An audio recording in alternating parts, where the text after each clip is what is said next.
পুরো বাচ্চা বাঘ, মানে আনএক্সপেক্টেড অসাধারণ খেলা। আমার আইএসএল এর খেলার থেকেও অনেক অনেক বেটার লেগেছে এদের খেলা।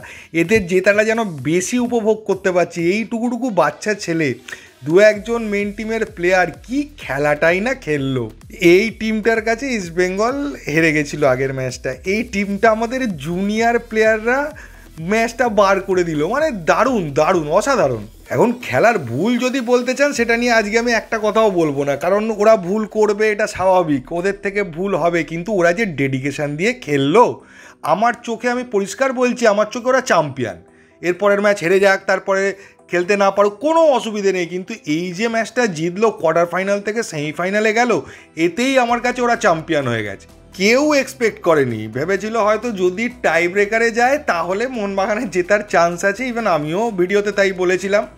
কিন্তু অসাধারণ, ওরা একদম ঠিক ঠিক যে জায়গাগুলো মানে টিমটার প্লাস পয়েন্ট, সেগুলোকে সুন্দরভাবে কাজে লাগিয়েছে। ডাব্লু শেপে খেলেছে, দুটো উইং প্রচণ্ড ফাস্ট ছিল, মাঝখান দিয়ে সুযোগ বুঝে অ্যাটাক উঠছিল। সুন্দর কম্বিনেশান, সুন্দর আন্ডারস্ট্যান্ডিং, ম্যাচিওর্ড খেলা। সালাউদ্দিনের খেলা আমি আগের বছর থেকেই দেখছি, সিএফএল থেকে দেখছি। আমি তখনই বলেছিলাম যে মনবীরের জায়গায় সালাউদ্দিনকে মাঝে মধ্যে ট্রাই করা যেতে পারে। সালাউদ্দিন অসাধারণ প্লেয়ার এবং ম্যান অফ দ্য ম্যাচ হয়েছে, দুর্ধর্ষ খেলেছে। অমনদীপ তো অবিশ্বাস্য। এমনকি গ্লেন মার্টিন্স, ওফ, কয়েকটা সময়ের মধ্যে নেমেছে, দু একটা ট্যাকেল, একটা দুটো ক্লিয়ারেন্স, একটা গোলের শট, সেটাও জাস্ট বাড়ি লেগে বেরিয়ে গেল, নাহলে গ্লেন মার্টিন্সও একটা গোল করে দিত। এক মোমেন্টের জন্য মনে হয়নি যে আইএসএল এর কোনো মেন টিমের সঙ্গে আর একটা টিমের রিজার্ভ টিমের খেলা হচ্ছে, এটা কখনো মনে হয়নি। এমনকি আমরা হায়দ্রাবাদকেও রিজার্ভ টিম নিয়ে খেলতে দেখেছি, তাদের অসাধারণ ফাইট দেখেছি, ম্যাচ বার করতে দেখেছি, কিন্তু এটা অসাধারণ ছিল। এটা ওইগুলোর সঙ্গে তুলনা করা যায় না। তারা কোনো রকমে এক ম্যাচটা জিতেছে, এখানে মোহনবাগান কোনো রকমে জিতেছে বলা চলে না। হ্যাঁ, ওরা অনেকবার ডিফেন্স ভেঙে ঢুকে গেছে, ওরা 3 থেকে 4টে গোল করতে পারতো। দুটো জিনিস, একটা তো অবশ্যই লাক ফ্যাক্টর একটা কাজ করেছে, এটা মানতে হবে। আরও একটা বিষয় ছিল যে এনার্জি, ওদের ওই গরমে ওরা খেলতে পারছিল না। আমাদের ইয়ং প্লেয়াররা যেভাবে খেলছিল, আমাদের প্লেয়াররা বুঝে এনার্জিটা লস করেছে, যারা মোটামুটি আমাদের মেন টিমের প্লেয়াররা। জুনিয়ররা তো 90 মিনিটই দৌড়েছে। ধীরাজ কিছু ক্ষেত্রে ত্রাতা হয়ে দাঁড়িয়েছে, ধীরাজ অসাধারণ। দীপক টাংরি যথেষ্ট ভালো খেলেছে। সাহাল আর আশিক কুরুনিয়া নতুন নৃত্য, শিল্প, ছবি আঁকা, কি বলবেন, একটা পুরো শিল্প করে গেল মাঠের মধ্যে। আসলে আইএসএল এ সাহাল, আশিক এরা কেউ ফ্রিলি খেলতে পারে না। এখানে হচ্ছে ওরা সিনিয়র, জুনিয়ররা একটু তাদের সিরিয়াসনেস নিয়ে খেলছিল, ওরা একদম সিনিয়র হিসেবে খেলছে, নিজেদের যা যা করে দেখানোর করে দেখিয়েছে এবং সেটা অসাধারণ লেগেছে। আইএসএলেরও এই লেভেলের কারিগরি দেখিনি। দু একবার আশিক কুরুনিয়ান করেছিল, সাহালও মাঝে মধ্যে করেছিল। পুরো ম্যাচ জুড়ে দুজনের যে সুন্দর একটা খেলা, মানে ওই ড্রিবলিং, ওই মানে নাটমেক করে বেরিয়ে যাওয়া, মানে চোখে লেগে আছে। কোয়ালিটি খেলা। নুনোরেসকে প্রথম দিকে অতটা বোঝা যাচ্ছিল না, কিন্তু ঠিক ঠিক সময় ঠিক ঠিক কাজগুলো কিন্তু নুনোরেস করে দিয়ে বেরিয়ে গেছে। দীপেন্দু গোল লাইন সেভ করে দিয়েছে, অমনদীপ গোল লাইন সেভ করেছে, সৌরভ ভানওয়ালাও যথেষ্ট চেষ্টা করে খেলেছে, ভালো খেলেছে। খারাপ কেউ খেলেনি। খারাপ খেললে এই রেজাল্ট হয় না।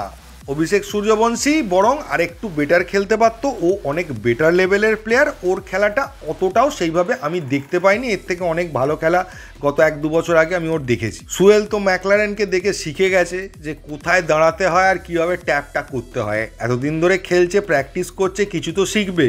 তবে আর একটা কথাও বলে রাখছি, মোহনবাগান টিমের একটা বড় অ্যাডভান্টেজ ছিল, যেটা আমি খেলার আগে বলিনি, আমার মনেও ছিল না। আমি খেলাটা দেখতে দেখতে আমার বিষয়টা মনে হয়েছে যে মোহনবাগানের প্লেয়ারদের সম্পর্কে কোচেরা পার্টিকুলারলি প্ল্যানিং করতে পারেনি, কারণ এদেরকে ওই আরএফডিএল এর ম্যাচ ছাড়া খেলতে দেখা যায়নি।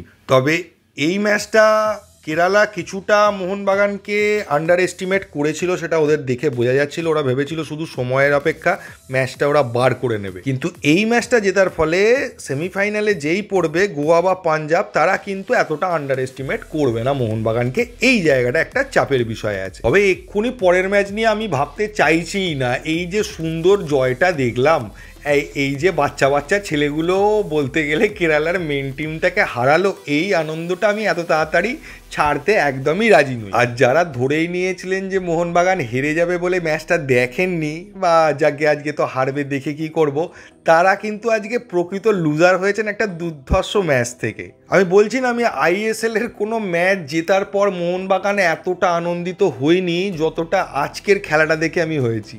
চ্যাম্পিয়ন টিমের চ্যাম্পিয়ন রিজার্ভ বেঞ্চ হয়, মানে এইটাই প্রমাণ হয়ে গেল আর কি। মোহনবাগানের রিজার্ভ বেঞ্চ দিয়ে যদি আর একটা টিম করে খেলানো হয় আইএসএলে, সেটা সুপার সিক্সের ফাইটে লড়াই করার মতো জায়গায় পৌঁছে যাবে, আবার সুপার সিক্স কোয়ালিফাইও করে যেতে পারে, বলা যায় না, যা খেলা আজকে দেখিয়েছে এরা। ফার্স্ট ম্যাচ তো কেরালার সঙ্গে খেললো না, বড় বড় টিমের মেন টিম, ভারতবর্ষের বড় বড় প্লেয়ার, নামকরা বিদেশি নিয়েও এই টিমটার কাছে হারতে হয়েছে। ফলে সেই টিমটাকে কখনোই বলা যাবে না যে কেরালা ব্লাস্টার ক্যাজুয়ালি খেলেছে বা কিছু, যে কেরালা ব্লাস্টার করেছে, এরকম কোনো ব্যাপার নেই।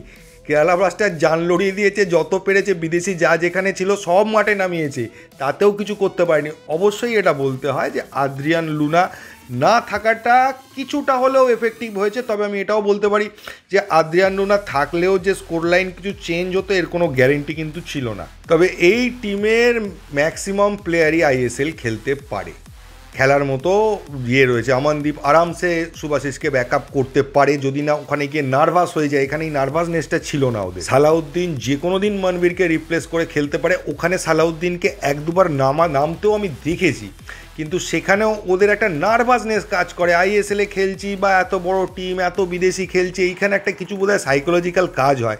তা না হলে এই খেলা আইএসএলে খেললে মারাত্মক ব্যাপার, মানে মনবীরকেও মানে ঠিক টাইমে তুলে নিতে হবে, যে পুরো বেশি খেলানো যাবে না, কারণ এরপর সালাউদ্দিন আসবে, এইরকম লেভেলের খেলা।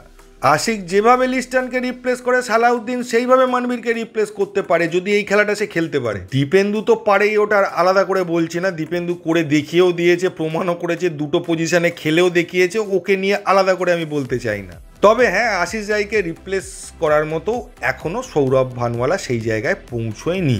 অভিষেক সূর্যবংশী প্রমাণ করেছিল যে ও কিন্তু থাপাকে আরামসে রিপ্লেস করতে পারে, কিন্তু এখন যে পরের একটা ফেজ চলছে, এই ফেজটাতে বিশেষ করে এই বছর বা এই খেলাটাতেও সেই ব্যাপারটা অভিষেক সূর্যবংশীর সেই পুরনো খেলাটা দেখা যাচ্ছে না। আর ধীরাজ বিশালকে রিপ্লেস করতে পারে বলেই ধীরাজকে মেন টিমে রাখা হয়। আর কি বলবো, জাস্ট এনজয়। আজকে দিনটা আমি শুধু এনজয় করতে চাই, কালকে দরকার হলে আরও এই ম্যাচটা নিয়ে কাটাছেঁড়া করবো, আরও এসব ম্যাচের বিষয় নিয়ে আলোচনা করব। আজকে নয়, আজকে শুধু এনজয়, অসাধারণ, খুবই সুন্দর, মানে বলার কোনো ভাষা নেই। আমি এত আনন্দিত আজকের খেলাটা দেখে।